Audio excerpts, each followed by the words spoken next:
It's another day, 17 degrees, and got some of this material from. Oh, that's where I put it. Right, okay. It is extra big ass week in Lidl, so I'll have a peruse of that later. Okay, so let's have a look. Here's the fireplace, and as you can see, we've had a partial combustion. I don't know if that's flammable. Well, it's not, but the aluminium decomposes. I'm wondering, because I was saying to my dad, I said, oh look, it must be stainless steel they're making out of now, and he says, no, they wouldn't make kitchen fire out of stainless steel. It's much more expensive to make than aluminium. And then I thought, well, okay then. I say it's not aluminium because it's. Can I rip this with one arm? I can. I say it's not aluminium because aluminium cans, which are thicker, and mince pie dishes, they burn all right. But this kitchen foil, it doesn't burn. It just stays like it doesn't even oxidise. I mean, you'd expect it to lose some lustre in the flames, but I find it quite an unusual material. Get through some of the more complimentary Five Guys peanuts. I should have taken a backpack, shopping bag with me and just. Look, if these are complimentary, sod it, I'm just having the box. You can have the scoops, but, you know, I've paid my £12 for a burger, and now I want your peanuts. It's kind of like when you go to the cinema and you just say, well, it's £10 for the film, and now you're spending twice that on popcorn. You should just say, look, sir, here's some popcorn, you can have it. We'll sprinkle a bit of salt on it for free. But if you want any of the other toppings, like the syrup they call butter, then it'll cost you extra. At least that's the way I do a cinema, because it's like, well, you know, you're getting the punters in on the seats anyway. You could just say, well, look, drinks cost money. And if you get people if you get people eating popcorn, they're going to get thirsty, aren't they? Because it's salty. I mean, that's why in a lot of bars they just have complimentary nuts, because it gets you thirsty. Anyway.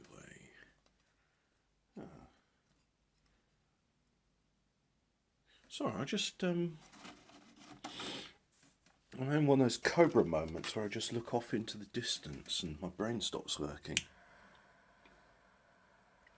Oh dear, maybe that's the problem with that. Careful you don't look too careful you don't gaze into his clock tower, lest the clock tower gazes at you. He got arrested recently for public intoxication. I mean, of all things, an alcoholic who looks like a Vietnam vet getting done for public intoxication. I mean, nobody could have predicted that for Christmas. That was on nobody's bingo card.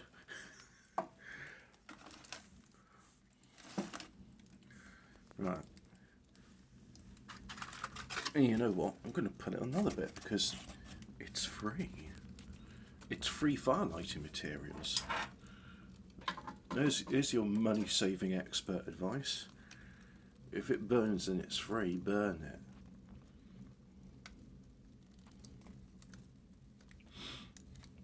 I watched, I'm not subscribed to them, but I do get recommended Business Insider videos, and I click on them because they're interesting, and it's always fun to figure out how other people are making a living. And one I was like is in Senegal, they have rice paddies, but the rice paddies are choked with weeds, and somebody's come along to the Africans and said, here's an idea, right? What if you actually harvest those weeds and turn them into charcoal? So they burn the weeds. They end up calling it biocoal because, you know, apparently we don't have a term for charcoal. And then they wet it down with some water and get it all, what's the word I'm looking for? So it's malleable, and then they form it into, oh dear, I think it was a bit premature to put that on. Let's just, yeah, there we go. Oh look, it did get some embers going. That was cool. So yeah, they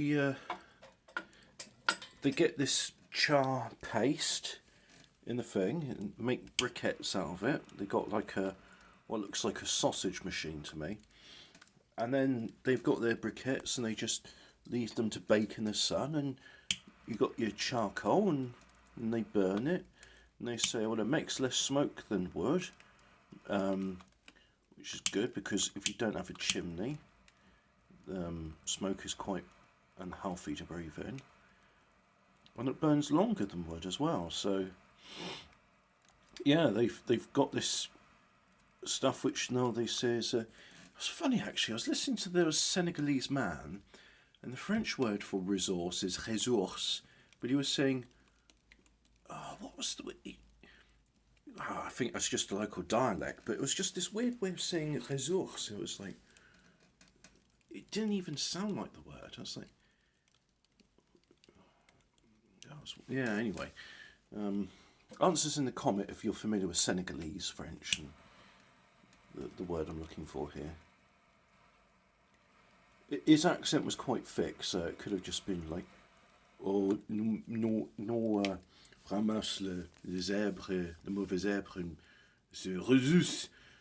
But no, I'm not even doing it justice. I'll have to listen to it again, see if I can get his.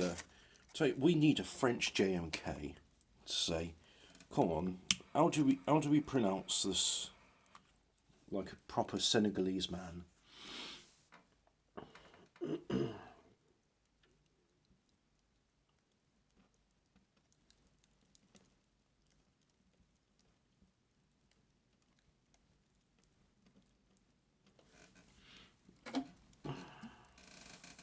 I'm going to do it.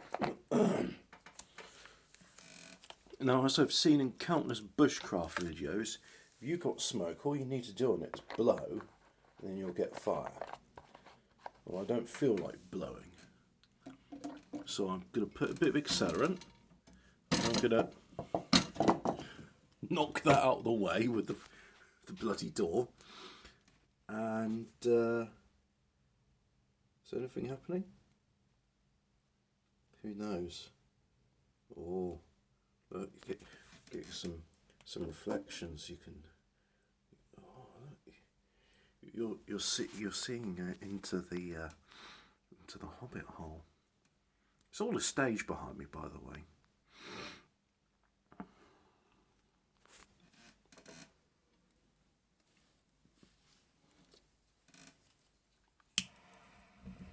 Yeah, I need a fire, and I need a fire fast because I've got myself a stew. It's a curry. It's got lots of ginger and chilli in it and black pepper, and I'm gonna heat it up. I'm gonna have some stew. It's gonna be yummy. I've got some crusty rolls, so I'm gonna butter them up, and then I'll have something to dip into it. And that's why I like to put lots of water into my stews, so that I've got something I can sup up later. Oh, excuse me. My nose is getting runny just at the thought having some delicious food. It occurred to me, I just thought to myself, yeah, why make the stews because I mean, one of my favourite bits in anything is gravy. So why not just make a thick liquor? It occurred to me when I was in Austria and I was having this meat broth soup, and it was very clear. You could just drink it. It just had a few shavings of carrots and radishes chopped on top of it, and a bit of parsley as a garnish. Then I just thought to myself, no, this is like a nice version of Bovril. It's I ought to be making more of this myself. But really what I'm saying there is, yeah, I ought to make a meat stock and then drink it. You know, how about I have bits of meat and vegetables in with my meat stock, and then you know, I've got something besides bread to chew on.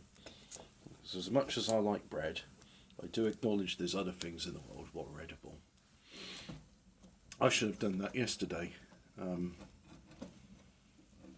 I went to Spoons, as I mentioned, and they're doing the January sale. There's 3 small dishes for the price of £12, and I was very peckish at the time. I thought, I'll go in there for a burger, and if I'm still hungry, I'll have pudding. Well, instead I had pizza, cheesy chips with bacon, and chicken, fried chicken. And if I could have done it again, I'd have just got 3 lots of chicken. Like, yep, all I want is meat and a pint. That would have done me fine. Because I mean, in fact, I ought to go and get some. Next time I go to the supermarket, I'll do it. But I'll get some frozen chicken breasts or chicken thighs, whichever one's cheaper. I'm not that fussy. And yeah, I'll just cut them into small pieces, flour it, egg it, bread it. Now that I've found my breadcrumbs, because it turns out I actually do have breadcrumbs in my larder. It's always a good sound when you hear that hissing. It means that things are burning. And last night, very good fire. In fact, it was a brilliant fire. And then 2 hours later, it's down to its little pathetic embers. And I put that log on, and as you can see, it was a little bit singed, but not enough to sustain combustion. And by that time, I thought, well, sod it, I ought to be in bed anyway. So I just went up to bed. Still, it's nice having a fire, and I can cook on it. So it gives me comfort, it gives me sustenance. On some days it keeps everything going cold.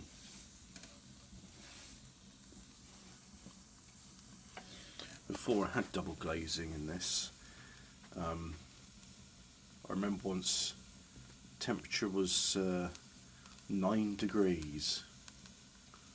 And that was unpleasant. Yep, got a lot of steam leaving that kindling. It's not bone dry. Although I was dealing with some bones recently as I was butchering a turkey, and I just thought to myself, surprisingly very few bones. I bought a turkey crown. I had a wishbone and I had this other sort of bigger bone in it. I assume that was the fulcrum, which the wing's attached to. Yeah, it was very few bones. I put them into the stew anyway because I thought to myself, well, there might be a modicum of marrow in there, in which case, if I cook the bones, it'll be good. I'll put the cartilage in as well. I just accept that I'll have to chew carefully. There might be some rubbery bits. Because when you render down cartilage, you get collagen, and that's nutritious. I forget what it is exactly, but it's the sort of stuff you want in a broth. Maybe I'll just buy a whole chicken and then roast it, and then when I've got carcass, just stick that in the pot and simmer it at a low heat. But problem is, I don't know anyone in my family that's done that. So, I mean, it's making a stock's not too hard. From what I've seen, it's just a case of you put some vegetables in. You don't even bother chopping them. You put your meat carcass in, and then you simmer it on a low heat for quite some time. until the point where the bones have dissolved. I don't think bones dissolve, not unless you're using acids or a strong alkali solution, a strong basic solution. That's it, basic or acidic. But I've just not done it. I mean, how long is long? Do you just like low simmer for 5 hours, 3 hours, medium temperature for 2? I have no idea. I have absolutely no idea. And the other thing is my large saucepan, the one which I would make a stock in, it would just hang off of that edge of the stove. So maybe I'll do it in the slow cooker. Yeah, there's a thought. Anyway, main thing we need now is a fire. Which, I mean, we got a fire. So I'm going to reposition. I'm just trying to think what's the best tool. Do I use tongs or do I use? I'm going to use a poker. I'm going to reposition this log, get it over those flames. There's no point in having those flames go up to heaven and not cook the log. So I'll have those logs there and I'll push that bit of kindling in. There we go. That one's not ready. That one's not ready. Oh, that one can go in a bit more. There we go. And I think those flames will go now, even though I've got a log resting on top of them. So we saw before, when I was being a bit too optimistic, I put the log on it and it snuffed out all my flames. But look, that's good, that is. Do I have a small log? I don't have a small log, so what I'll do is I'll just put a bundle of sticks lengthways, and then let's see if I can channel the heat back onto the main log. Well, that's a nice thin bit. Let's do it. Yeah, it is a good thick one. That's ideal for what I'm trying to do here. So I'll just put you there, like so. See that? Nice little channel for that flame to follow. And then that heat will go onto this bit which is already singed, so that should catch nice and easily. As you can see here, this bit here which wasn't singed, even that's starting to catch now.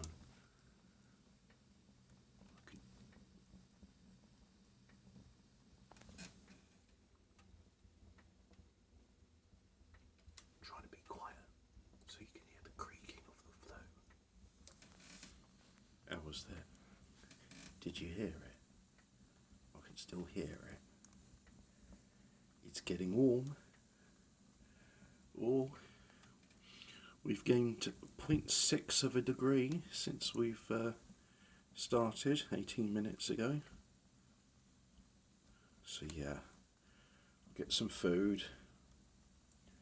I'll do my government bureaucracy, as I've got some paperwork to do for them.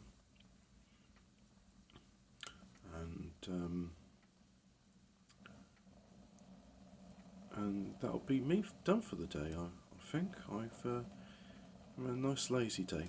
Oh, look at that! You see that little jet? Isn't that funny? That's not steam. That's smoke.